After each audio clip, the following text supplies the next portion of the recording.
Senhor, juventude de Cristo, sejam todos muito bem-vindos. Estamos começando mais um Conectados na Lição. Muito bem, estamos de volta com mais um Conectados na Lição. Sejam todos muito bem-vindos. E estamos recebendo em nossos estúdios da Editora Betel os representantes da Juventude de Cristo. Eu estou falando dela, da nossa querida diaconisa Jennifer Velt, seja muito bem-vinda. E também o representante dos rapazes da Juventude de Cristo. Estou falando dele, o obreiro Vitor Rangel, seja muito bem-vindo. E, gente, que honra receber aqui o comentarista da lição, nosso querido pastor Sérgio Costa. Seja muito bem-vindo, pastor. Gente, a lição de número 9 traz o tema As Armas do Combate. E eu já quero aproveitar, é claro, a presença do nosso comentarista da lição, pastor Sérgio Costa. A pergunta é a seguinte: quais são as peças da armadura de Deus que cobrem o soldado de Cristo? A paz do Senhor, Tianinha, a paz do Senhor, Jennifer, a paz do Senhor, Vitor, e a paz do Senhor para você, meu irmão, minha irmã, você que está nos assistindo aí, o Conectados na Lição. Então vamos lá. Quais são as peças da armadura de Deus que cobrem o soldado de Cristo? Então a gente pode elencar alguns aqui, que é o capacete da salvação. E se a gente fosse colocar ali em relação à defesa, uma das defesas mais importantes é o capacete, porque protege o nosso cérebro, a nossa cabeça, que uma ferida na cabeça bem dizer, é fatal. E o que a gente poderia fazer essa contextualização? Lembrando que o primeiro campo de batalha é o quê? É a mente. Então, por isso que o capacete é importantíssimo, para guardar a nossa mente. Segundo, a couraça da justiça. A couraça fazia parte, né, do peitoral, que protegia ali, né? Ela era um peitoral dividido em duas peças que protege o tórax, seja a parte frontal, a frente, e a retaguarda, a parte de trás. Fazendo uma contextualização, o que Paulo quer dizer, a justiça está ligada diretamente ao quê? A uma vida de piedade, aquilo que é justo. O que é aquilo que é justo? Aquilo que é uma vida piedosa, uma vida de oração, uma vida de santidade. Terceira peça da armadura é o cinturão da verdade. E o cinturão está nessa região aqui, né, da lombar, essa parte de baixo aqui. E verdade aqui é interessante que o termo utilizado, verdade aqui no grego, é aletheia. E que é aletheia? É verdade como sinceridade. Então, não é apenas uma verdade como algo que é concreto, mas é uma sinceridade. Assim como quando Jesus está conversando com a mulher samaritana, vai dizer, né, que os verdadeiros adoradores adoram em espírito e em aletheia, em verdade.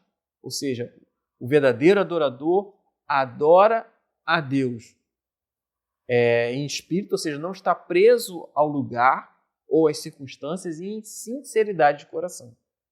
Ou seja, uma vida de sinceridade, de autenticidade, ela é importantíssima para nos defender dos ataques do adversário. E, por fim, os pés da preparação do Evangelho. É interessante que quando os soldados de infantaria que vão fazer longas marchas, eles têm que estar sempre com seus pés bem manutenidos. Por quê? Porque se ele não cuidar do pé dele, ele pode desenvolver bolhas e machucados no pé. E aí ele com bolha no pé, machucado no pé, ele não consegue ir a lugar nenhum. E aí por que Paulo faz essa comparação, esse paralelo? Que a vida cristã é assim. Se você não estiver preparado no Evangelho, uma preparação do Evangelho, você anda 2 passos e não sai do lugar. Então você tem que sempre viver uma vida preparando os seus pés, os calçados da preparação do Evangelho, para que você consiga, assim como os soldados de infantaria, andar vários quilômetros e percorrer firme e de prontidão na presença de Deus. Agora, pastor, quais são as armas de pronto emprego da armadura de Deus? Então, tia Aninha, vamos lá. Quais são as armas de pronto emprego da armadura de Deus? A gente falou sobre as peças da armadura e Paulo vai elencar 2 armas de pronto emprego. Uma ele vai citar sobre a espada do Espírito e o escudo da fé. Deixa eu falar primeiro sobre o escudo da fé. Então, a fé ela é importantíssima para a caminhada cristã. O autor aos Hebreus vai dizer que sem fé é impossível agradar a Deus. E na caminhada cristã, na vida cristã, na batalha espiritual, se não for o escudo, o que você vai receber? Vai receber os dados do adversário. É o escudo da fé que vai fazer com que a gente venha o quê? A se defender dos dados inflamados do adversário. Então a gente está ainda, só pensar assim, fazer uma comparação de um soldado dos tempos antigos indo para a batalha. Então ali se você não tiver o seu escudo, você não consegue marchar sobre os dados que o inimigo vai lançar. Então eles colocavam, é interessante, até aqueles filmes antigos a gente vê, eles levantavam o escudo e conseguiam caminhar mesmo debaixo daquelas chuvas de flechas. Os exércitos romanos, e Paulo está fazendo essa comparação com os exércitos romanos, eles tinham vários tipos de deslocamento com os escudos que eles faziam, eles andavam impenetráveis. Eles faziam tipo como se fosse um casco de tartaruga, com os escudos um do lado do outro. Então eram na frente, em cima e nas laterais, e eles iam caminhando ali, iam indo em frente e conseguiam avançar, porque os dados não conseguiam penetrar nos escudos.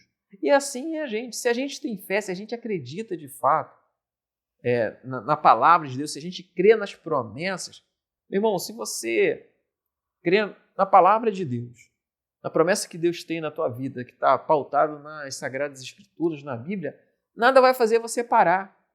Mesmo que você, na caminhada, você venha se machucar, venha se ferir, mas são ferimentos, se a gente pode dizer assim, são ferimentos superficiais. É apenas um cortezinho, porque a batalha está aí. Às vezes a gente se machuca na batalha, mas a gente vai avançar e a gente vai chegar até o final. E, por fim, não menos importante, mas tão importante quanto a espada do Espírito. A espada do Espírito, que é a palavra de Deus, ela é essencial para a gente atacar. Então, com o escudo, a gente defende, com a espada a gente ataca. Foi assim que Jesus venceu Satanás no deserto. Então, ele veio na tentação e Jesus só rebatia ele e já atacava com a palavra. Se tu és o Filho de Deus, transforma essas pedras em pães. Mas está escrito, nem só de pão viverá o homem, mas sim de toda a palavra que sai da boca de Deus. Então, sempre quando Satanás vinha, ele vinha e rebatia com a palavra. Jesus venceu Satanás pela palavra. E ele nos ensina isso. Como é que eu vou vencer a tentação? Como é que eu vou vencer a culpa, o medo, seja o que for? Através da palavra de Deus. Muito bem, e lembrando que a Editora Betel disponibiliza subsídios para a sua interação Juventude de Cristo. E nessa semana estamos recebendo aqui representantes da Juventude de Cristo. Eu já dou boas-vindas à nossa diaconisa Jennifer Velt. Seja muito bem-vinda. E o que o Pio traz para a gente nessa semana? A paz do Senhor, tia Aninha, a paz do Senhor, pastor Sérgio, a paz do Senhor, Vitor, a paz do Senhor, Juventude de Cristo. O nosso PIO, que é o Programa de Incentivo à Leitura dessa semana, tem por título Blindagem contra as Trevas, se referindo à blindagem, à proteção contra os dardos inflamados do inimigo, nessa garantia de proteção.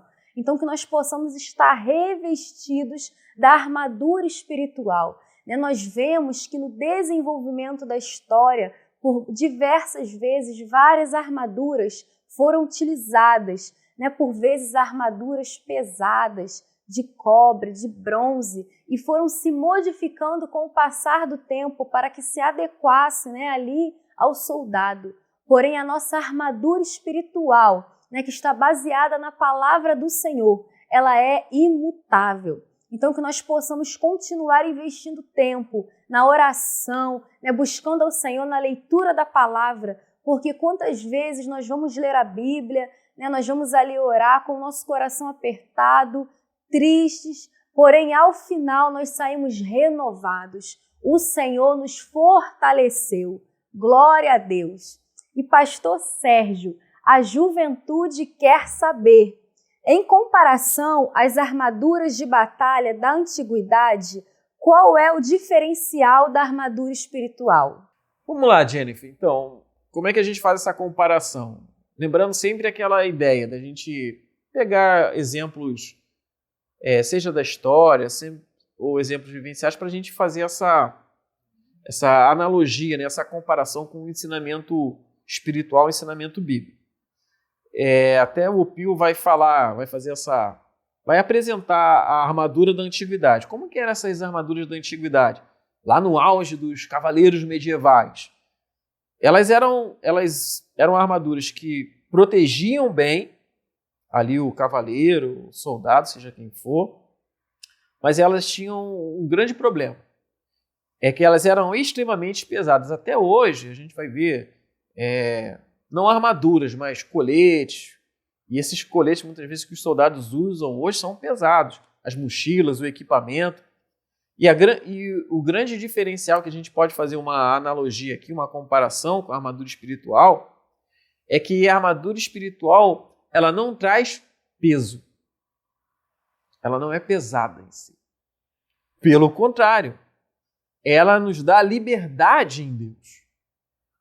Então, a armadura espiritual, e quando eu falo aqui, parece até meio um trocadilho, né? Claro que a armadura espiritual não tem peso, ela não é física, ela é espiritual. Mas quando a gente faz esse contraponto, a gente está falando sobre tudo isso que a Bíblia nos apresenta não traz um peso para dentro de nós.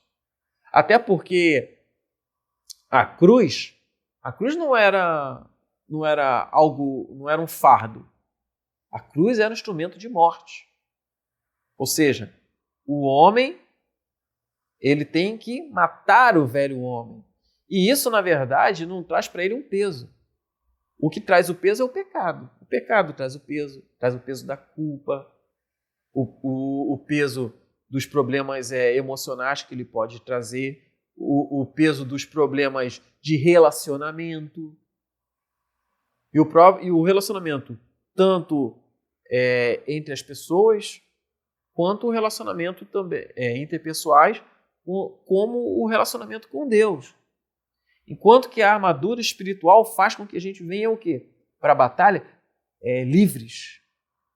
Então não traz nenhum peso para a gente. Viver uma vida em pensar coisas positivas, como Paulo vai dizer lá em Filipenses, né? Pensar nas coisas que são do alto. Pense nas coisas que são do alto. Não traga para você pensamentos negativos, né?